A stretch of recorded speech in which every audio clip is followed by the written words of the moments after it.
America's national parks often need no introduction. Yosemite, Yellowstone, and the Grand Canyon, to name just a few. But their aquatic equivalent, a national marine sanctuary, may not be so well known. This growing network of federally protected marine environments from the Florida Keys to the Olympic coast receives resources for preserving, restoring, and celebrating America's unique underwater worlds. Now, a proposed marine sanctuary 6 times the size of Yosemite could make history as the first to be initiated by a tribal group. Elise Preston has the story. Halfway between the tech capital of the world and the Hollywood Hills is this stretch of pristine California coastline, where nature still reigns, always in motion. The waves, the weather, and sea life together show off a breathtaking display. I feel like it's a magical place. Every time I look at the ocean, I'm like, is there going to be a dolphin or a whale? And Violet Sage Walker's life's work is conserving her ancestral territory. She's head of the Northern Chumash Tribal Council. And as Indigenous people, we consider ourselves to be stewards of these waters. For thousands of years, thriving Chumash villages once dotted the central California coastline. But European invasions sparked death and displacement, dramatically dwindling Chumash populations. What were the Chumash like thousands of years ago right along this coastline? Living in harmony with nature, living with the land, surviving with the elements of the ocean and the land. Steve Villa is captain of the Tomo Crossing, an annual 24-mile paddle to the Channel Islands to celebrate their origin story on their ancestral island. We get to feel what they felt. We get to experience what they did as they crossed the channel. The channel was always crossed for commerce, for trade, but also for ceremony. Coexisting among the complex food web comprised of coral, fish, seals, sharks, and dolphins allow the Chumash to thrive. We're in a place today that's the first of its kind, and that's because conservation efforts are being led by tribal people. The Chumash tribes, in partnership with the National Atmospheric and Oceanic Administration, are months away from clinching a federal designation to protect, restore, and celebrate the marine environment that has defined their ancestry. For the Chumash people, they have been a bit overlooked unfairly for a long time now. And we are here at NOAA to say, let's work in partnership and change that.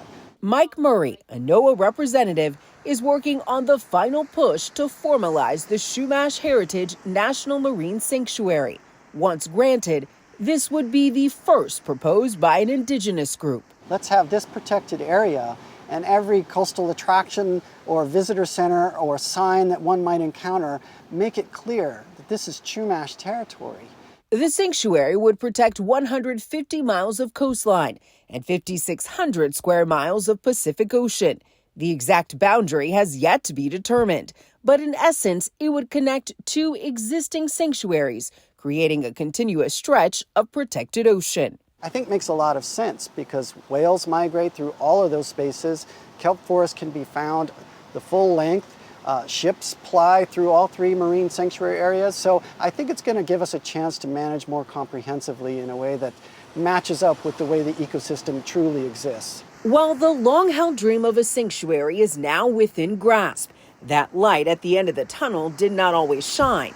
Threats of industrialization have loomed over this treasured ecosystem. We saw the first major offshore oil spill back in 1969 here in the Santa Barbara Channel, and that's when our relatives became environmental activists. But what does it feel like when you say it's taken this long? You are the 3rd generation. You've been fighting for this for decades. Well, and it's exhausting all over the world. Tribal people are the first people that are affected by climate change. They're the first people affected by industrialization and by pollution. And we're the ones that are saying, like, let's protect this, let's save this. But it shouldn't be so hard and it shouldn't take so long to conserve what's beautiful. Slo Gutierrez has been sounding alarms since the 1970s, when a proposed massive liquefied natural gas terminal threatened Point Conception, a sacred Chumash site. We got a call from somebody downtown that they were bulldozers digging out on private land where our burials and stuff are. For 14 months, Gutierrez took part in an indigenous occupation. We were out there to die for that land, to protect our ancestors. Without point conceptions, our people wouldn't pass through the western gate, go into what you call heaven. And that's a no-no.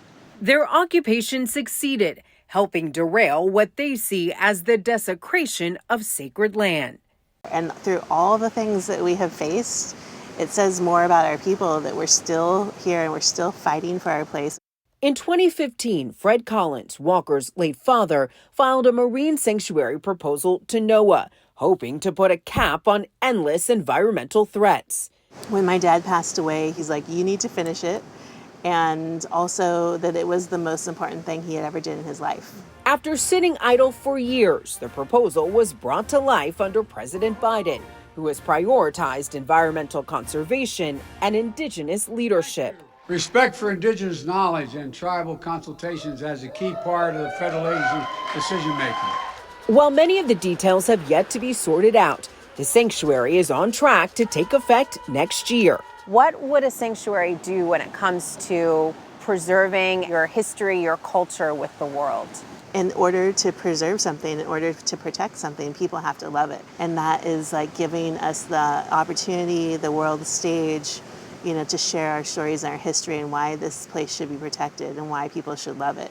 From this view, the ocean feels endless.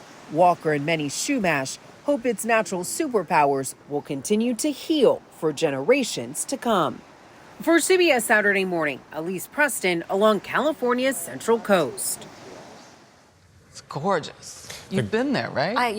That was my first market, and it's remarkable, that coastline, that they can connect both of those bodies of water for generations to come, hopefully. I was just on the Gulf of California for a story. Yeah, I mean, one of my favorite places in the world. It's just amazing.